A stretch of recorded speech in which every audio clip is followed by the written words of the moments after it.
Welcome to RN Reddy IT school.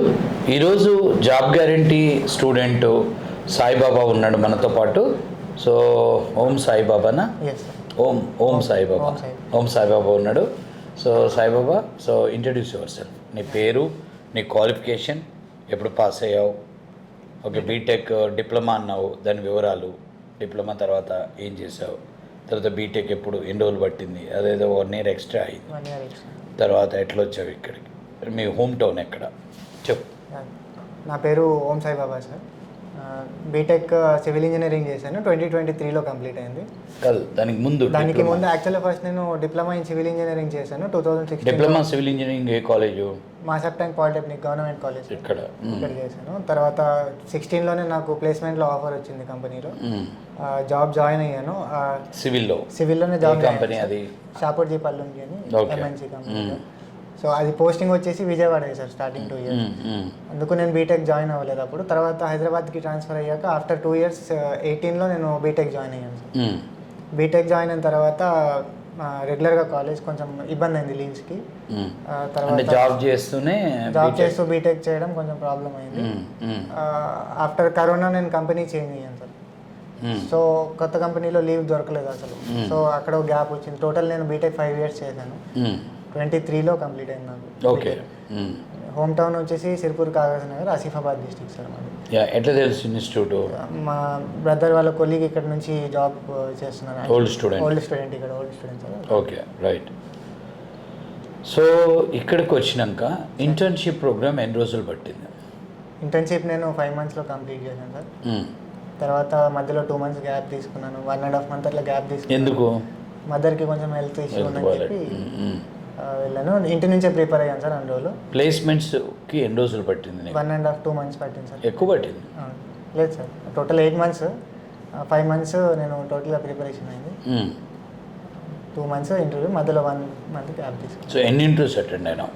7 interviews attend అయ్యాను sir. So 7లో ఇది ఇప్పుడు you got job in FTV అనే OTT ప్లాట్ఫామ్లో ఈరోజు ఇతనికి కూడా ఆఫర్ వచ్చింది. సో ఎఫ్టీవీ ఓటీటీ ప్లాట్ఫామ్ అంతే కదా, నిన్ననే అయిపోయినాయి ఫైనల్ ఇంటర్వ్యూస్. మొన్న డ్రైవ్ జరిగింది, నిన్న ఫైనల్ రౌండ్ అయింది, ఈరోజు ఆఫర్స్ వచ్చాయి. So maybe Monday on board అని చెప్తున్నారు, not sure. Yeah, హ్యాపీయేనా? Yeah.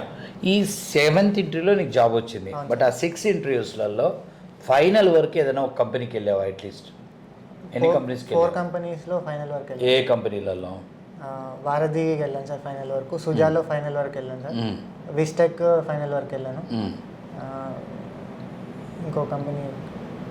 So so అంటే ఎందుకు ఆడియన్స్కి చెప్పేది ఏంటంటే, చాలామంది సాఫ్ట్వేర్ మార్కెట్ బాగాలేదు, జాబ్స్ లేవు, డ్రైవ్స్ లేవు, కాల్స్ లేవు, ఏదో చెప్తుంటారు. కానీ నాకు తెలిసినంత వరకు మార్కెట్ బాగానే ఉంది. .NET ఫ్రెషర్ ప్లేస్మెంట్ అయితే మా దగ్గర బ్రహ్మాండంగా జరుగుతుంది. ఒప్పుకుంటా? Multiple interviews. మళ్ళీ ఇప్పుడు ఈ వీక్లో ఇప్పుడు ఈరోజు మాకు ఒక 3 jobs ఒక హోల్డ్, మొత్తం 4 offers. తర్వాత లాస్ట్ వీక్ ఒక 3 offers దుబాయ్కి జాబ్ కంపెనీకి. నెక్స్ట్ వీక్ మాకు 2 drives ఉన్నాయి. ఒక కంపెనీ బెంగళూరు నుంచి వస్తుంది, 15 positions ఉన్నాయి. అండ్ ఇంకోటి జన్వర్క్ది ఒకటి వెళ్తున్నాం, మన స్టూడెంట్స్ డ్రైవ్కి వెళ్తున్నారు. సో ఇదన్నట్టు market is good, not bad. And unemployed youth IT courses బ్రహ్మాండంగా నేర్చుకొని మీరు ఐటీ జాబ్లకు వెళ్ళొచ్చు. కానీ మీరు చూస్ చేసుకునే కోర్సు, మీరు చూస్ చేసుకునే ఇన్స్టిట్యూట్ని 1కి 10 సార్లు చెక్ చేసుకొని అక్కడ నిజమైన ఆ కోర్సు నేర్చుకోవటం వల్ల జాబ్లు వస్తాయి ఆ ఫ్రెషర్స్కి. ప్లస్ ఆ ఇన్స్టిట్యూట్లో ప్లేస్మెంట్స్ ఉన్నాయని చెప్తే రియల్గా ప్లేస్మెంట్ జరుగుతున్నాయా అనేది ఒక్క స్టూడెంట్, 2 స్టూడెంట్ ద్వారా కాదు, మల్టిపుల్ స్టూడెంట్స్ ద్వారా మీరు తెలుసుకోండి. అంటే అక్కడ ఇర్రెగ్యులర్ అయిన స్టూడెంట్స్ వాళ్ళు ఇన్ఫర్మేషన్ ప్రాపర్గా రాదు. ప్లస్ ఎవరు నెగిటివ్ స్టూడెంట్స్ ఒకళ్ళు ఉంటారు, వాళ్ళు ఏదో వాళ్ళ యొక్క ప్రయత్న లోపం వల్ల రిజల్ట్ రానప్పుడు కూడా ఇన్స్టిట్యూట్ని నెగిటివ్ చేస్తారు. సో ఒక 4-5 స్టూడెంట్స్తో మీరు మాట్లాడి అవసరమైతే ఆ ఇన్స్టిట్యూట్లో వాళ్ళని అడిగి 2 రోజులు 3 రోజులు మీరు ఇన్స్టిట్యూట్లో ట్రావెల్ చేసిన తర్వాత మాత్రమే అడ్మిషన్ తీసుకోండి. కరెక్టేనా? సో ఇంటర్న్షిప్లో నువ్వు నేర్చుకున్నప్పుడు నీకు ఎలా ఉంది? అంటే సబ్జెక్ట్ నేర్చుకునే దాంట్లో ఇక్కడ ప్రాసెస్ నీకు ఎలా, అంటే పాజిటివ్ అనిపించింది ఏంటి, పాజిటివ్ సార్? నెగిటివ్ ఏంటి? నెగిటివ్ ఏం లేదు sir, positive. Suppose Points.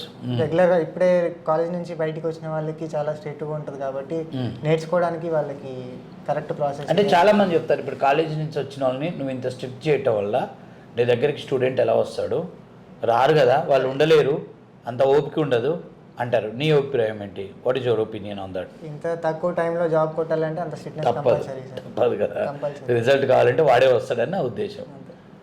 Next ఇక్కడ జరుగుతున్న యాక్టివిటీస్లో నీకు బాగా నచ్చిన యాక్టివిటీ ఏంటి? Every activity sir, starting from seminar నుంచి లాస్ట్ మాక్ వరకు ప్రతి యాక్టివిటీ అన్నది డెవలప్మెంట్, స్కిల్ డెవలప్మెంట్కి కంపల్సరీ. సో నువ్వు సెమినార్లో పార్టిసిపేట్ చేసావా? నేను ఎన్నిసార్లు పార్టిసిపేట్ చేసి ఉంటావు? డయాస్ ఎన్నిసార్లు ఎక్కుంటావు? 150 టైమ్స్ అంటే నేను వచ్చిన ఎవ్రీడే పార్టిసిపేట్ చేశాను సార్. ఒక స్టూడెంట్ 150 సార్లు డయాస్ ఎక్కడం వల్ల ఒక గ్రాడ్యుయేట్ ఆటోమేటిక్గా తన స్టేజ్ ఫియర్ పోతుంది. అదే మా మెయిన్ ప్లాన్. ఇంటర్వ్యూ దగ్గర చాలా హెల్ప్ అవుతుంది సార్. సో అది హెల్ప్ అయింది బాగా. మనం అంతమంది ముందు భయం లేకుండా మాట్లాడేది అదే ఇంటర్వ్యూ దగ్గర. నువ్వు చదివింది సివిల్ ఇంజనీరింగ్, ఇక్కడ కంప్యూటర్స్, అవును సార్. నేను నేర్పించింది ప్రోగ్రామింగ్. అంతకుముందు ప్రోగ్రామింగ్ వచ్చా? Zero knowledge sir, zero knowledge. అంటే అకాడమిక్లో డిప్లొమాలో ఏముంది ప్రోగ్రామింగ్? అసలు మాకు ప్రోగ్రామింగ్ సంబంధం లేదు సార్. ఉండదు. బీటెక్లో ఫస్ట్ ఇయర్లో సి ఉంటుంది కదా? లేదు సార్, నేను డైరెక్ట్ సెకండ్ ఇయర్కి వెళ్తాను సార్ డిప్లొమా తర్వాత. ఇది rare case sir. First year ఉండదు వీళ్ళకి BTech. So you are skipped C language. So అంటే నువ్వు ప్రోగ్రామింగ్ ఫస్ట్ స్టార్ట్ చేసింది ఇక్కడే సార్. అసలు ప్రోగ్రామింగ్ ఒక చిన్న ప్రోగ్రామ్ రాస్తే హలో వరల్డ్ అనే అవుట్పుట్ రావటం కూడా ఇక్కడే. అంతకుముందు ఒక లైన్ కోడ్ కూడా లేదు. సో అప్పుడు మరి 4-5 మంత్స్లో సబ్జెక్ట్ నేర్చుకున్నావు బాగానే. జాబ్ కావాలన్నది టార్గెట్ పెట్టుకొని వచ్చాను. ఓకే. ఇక్కడ హైదరాబాద్లో ఎక్కడ ఉంటారు మీరు? ప్రజెంట్ బాచ్పల్లిలో. బాచ్పల్లి. ఓకే. సో ప్రోగ్రామింగ్ అంత ఇక్కడే. అంటే ఒక సివిల్ ఇంజనీరింగ్ అండ్ అంతకుముందు ఒక్క లైన్ ప్రోగ్రామింగ్ లేని వాళ్ళు కూడా ఇక్కడ రావచ్చు. ప్లస్ మీ టీచింగ్ కూడా అంత డీటెయిల్గా ఉంటుంది. నా టీచింగ్ ఉన్నంత మాత్రాన ఇక్కడ ఉన్న 100 మంది స్టూడెంట్స్లో 100 మంది ప్రోగ్రామింగ్ ఎందుకు నేర్చుకోలేకపోతున్నారు? చాలామంది కన్ఫ్యూజ్ అవుతారు. ప్రయత్న లోపమేనా? మనం ట్రై చేసేదాన్ని. నేను అదే అంటే ఇక్కడికి వచ్చి కూడా మీరు రిజల్ట్ తీసుకోలేదంటే మీ ప్రయత్న లోపం ఉంది అని నేను అంటా. ఒప్పుకుంటాను. ఇంతకంటే ఏముండదు, ఇంతకంటే క్లారిటీ, ఇంత డీటెయిల్ క్లాస్, ఇంత materials, ordered materials every day. ఇది అంతా టాస్క్ బేస్డ్ లెర్నింగ్ ఉంటుంది ఇక్కడ. థియరిటికల్గా కంటే ప్రాక్టికల్ ఓరియంటెడ్ ట్రైనింగ్ ఇది. సో అండ్ ప్రతిరోజు టార్గెట్ ఉంటుంది. నెక్స్ట్ నువ్వు ఏం చేయాలనేది ఒక గోల్ ఉంటుంది. సో అది ఇంకా ఇక్కడ నేర్చుకోలేకపోతే నాకు తెలిసి ఎక్కడైనా కష్టమే. ఇప్పుడు నీతో పాటు నువ్వు చూసిన వాళ్ళ pharmacy students, AG BSc students, hotel management అందరినీ చూస్తున్నావు. బట్ ఇందులో చాలామంది బ్రహ్మాండమైన సక్సెస్ అవుతున్నారు. యా. సో నీకు ఓవరాల్గా ఇక్కడికి వచ్చినాక ప్రోగ్రామింగ్ చేస్తున్నప్పుడు అంటే మజా అనిపించిందా? అవును సార్, అంటే న్యూ టాస్క్ చేస్తున్నప్పుడు అది అచీవ్ అవ్వాలని చెప్పి టార్గెట్ పెట్టుకుంటాం కాబట్టి చాలా. నీకు మెంటర్ ఎవరు చేశారు? శివశంకర్ చేశారు. శివశంకర్ కూడా జాబ్ వచ్చింది కదా? కపిలేటి. ఓకే. ఇద్దరు ఒకసారి వెళ్తుర్రా? సో నువ్వెవరికైనా మెంటర్షిప్ చేసావా? నేను చేయలేదు సార్. నేను అంటే కోర్స్ కంప్లీట్ అయ్యే ముందే నేను గ్యాప్ తీసుకున్నాను. నువ్వు ఇంటికాడ నుంచి ఇంటర్వ్యూస్ అటెండ్ అయ్యావు మదర్ హెల్త్ వల్ల. యా, అదొకటి నీకు ఛాన్స్ దొరకలేదు. సో ఓవరాల్గా అంటే నీకు బాగా నచ్చిన యాక్టివిటీ ఏంటి ఇక్కడ? Seminar sir. సెమినార్. ఇక్కడ నీకు ఇబ్బంది పడ్డ పని ఏంటి? నెగిటివ్, నేను ఇబ్బంది పడ్డా సార్. ఇక్కడ నెగిటివ్ అనేది ఏం పాయింట్ ఏం లేదు. మేము బాగా యాక్టివిటీ అంటే రాకపోయినా వచ్చినప్పుడు పట్టుకొని ఎందుకు రావట్లేదు అది ఇదని మిమ్మల్ని కొంచెం. స్టార్టింగ్ వచ్చినప్పుడు రెగ్యులర్గా వచ్చాను సార్. తర్వాత మధ్యలో గ్యాప్ ఇచ్చి మళ్ళీ డైరెక్ట్ ఇంటర్వ్యూ చెప్పావులే నువ్వు. మదర్ది ఖచ్చితంగా చూసుకోవాలి నేను మా మదర్ని అన్నందుకు. సరే, అక్కడికి కూడా నేను ప్లేస్మెంట్స్ అప్పుడు వచ్చినప్పుడల్లా అంటే బెటర్ ఉంటే బెటరు, ఉండకపోతే రిజల్ట్. కానీ ఒకటి ఏంటంటే నీ గ్రేట్, నువ్వు ఇంటర్వ్యూస్కి ఇంటికాడ ఉండి ప్రిపేర్ అయ్యి కూడా చాలా టఫ్ కాంపిటీషన్ ఇచ్చావు. చాలా 4 ఇంటర్వ్యూస్లో నీ పేరు వినపడ్డది ఫైనలిస్ట్ వరకు.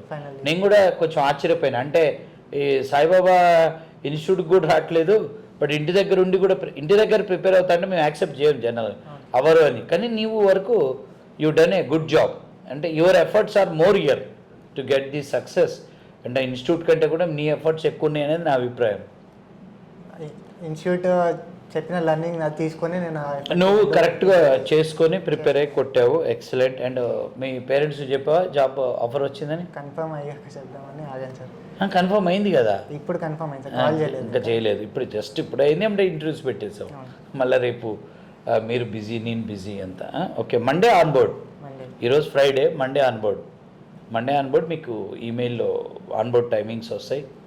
So and you are going to work for one OTT platform company and good MNCTs. And ఫైనల్గా నీవు ఇక్కడ నేర్చుకునే స్టూడెంట్స్కి నువ్వు ఇచ్చే సజెషన్ ఏంటి? సజెషన్ అంటే సార్ గ్యాప్ తీసుకోవద్దు, మెయిన్ పాయింట్ అదే. నేను మధ్యలో గ్యాప్ తీసుకొని కొన్ని రోజులు డిస్టర్బ్ అయ్యాను. ఆ గ్యాప్ తీసుకోకుండా టాస్క్ అన్నది అదొక బరువులాగా కాకుండా మన నేర్చుకోవాలన్న పాయింట్ ఆఫ్ వ్యూతో నేర్చుకుంటే అది ఇబ్బంది కాకుండా తొందరగా కంప్లీట్ చేసుకోవాలి. సో అది దట్ ఈస్ యువర్ అడ్వైస్, అంతేనా? సో అంటే ఈ యొక్క ప్రాసెస్లో నీకు ఏమన్నా లైక్ డీమోటివేట్ అయ్యి నిన్ను స్టూడెంట్స్ డీమోటివేట్ చేయటం కానీ ఇక్కడ కానీ హాస్టల్స్లో కానీ? నేను అయితే అంటే ఇంట్లో ఉండేవాడిని సార్, ఫ్యామిలీతో ఉండేవాడిని. సో ఎవరికి దొరకలేను, ఎవరికి నువ్వు దొరకలే. సో ఇక్కడ నువ్వు నేర్చుకునేటప్పుడు నీ పక్కనున్న వాళ్ళు సీనియర్ స్టూడెంట్స్ డిమోటివేట్ చేసే అవకాశం ఉంది కదా? ఇన్స్టిట్యూట్లో ఎవరు చేయలేదు సార్. చేయలేదా? సో అంటే నీకు అనిపించిందా ఏంట్రా బాబు ఈ పొద్దున్నీ సాయంత్రం వరకు డే మొత్తం ఇక్కడే ఉండమంటున్నారు, ఇన్ని అవర్స్? అంతకుముందు ఉండదు కదా కాలేజ్లో. సో అప్పుడు ఏమైనా ఇబ్బంది అనిపించిందా? మధ్యలో ఇబ్బంది అనిపించింది సార్, బట్ ఇప్పుడు జాబ్ వచ్చింది కాబట్టి ఇప్పుడు ఓకే. సో ఆ టైంలో అయితే కొద్దిగా అనిపించింది. ఫోన్ తీసుకుంటాం కదా మేము, అది మీకు మంచిదేనా? మంచిదే సార్, డిస్టర్బెన్స్ అవ్వకుండా, డైవర్ట్ అవ్వకుండా ఉంటుంది ఫోన్ తీసుకోవటం. సో కోడింగ్లో ట్రేసింగ్ టెక్నిక్ ఉంటుంది కదా మనం, అది must and should sir, learn అది కంపల్సరీ నేర్చుకోవాలి. ఎందుకనంటే ప్రాబ్లం ఎర్రర్ ఎక్కడ వచ్చింది అన్నది ఈజీగా ఐడెంటిఫై చేయడానికి మనకు ట్రేసింగ్ హెల్ప్ అవుతుంది. Okay. So finally you are happy? Yes sir. Okay. Anyhow Sai Baba, you have done excellent hard work. And my mother health గురించి నువ్వు ఇంట్లో ఉండి ఇంటర్వ్యూస్ అటెండ్ అయ్యి ఇంటర్వ్యూస్లో బాగా కాంపిటీషన్ ఇచ్చినట్టు లెక్కే నాకు తెలిసినంత వరకు. ఎందుకు నిన్ను అప్రిషియేట్ చేస్తున్నంటే 3 to 4 ఇంటర్వ్యూస్లో నువ్వు ఫైనల్స్ వరకు వచ్చి ఆగిపోవటం, ప్లస్ ఈ ఇంటర్వ్యూలో కూడా 48 మంది స్టూడెంట్స్లో 3 సెలెక్ట్ అయ్యి అందులో నువ్వు ఉండటం, ఇదంతా కూడా 100% your hard work, no doubt about that. All the very best. Thank you sir.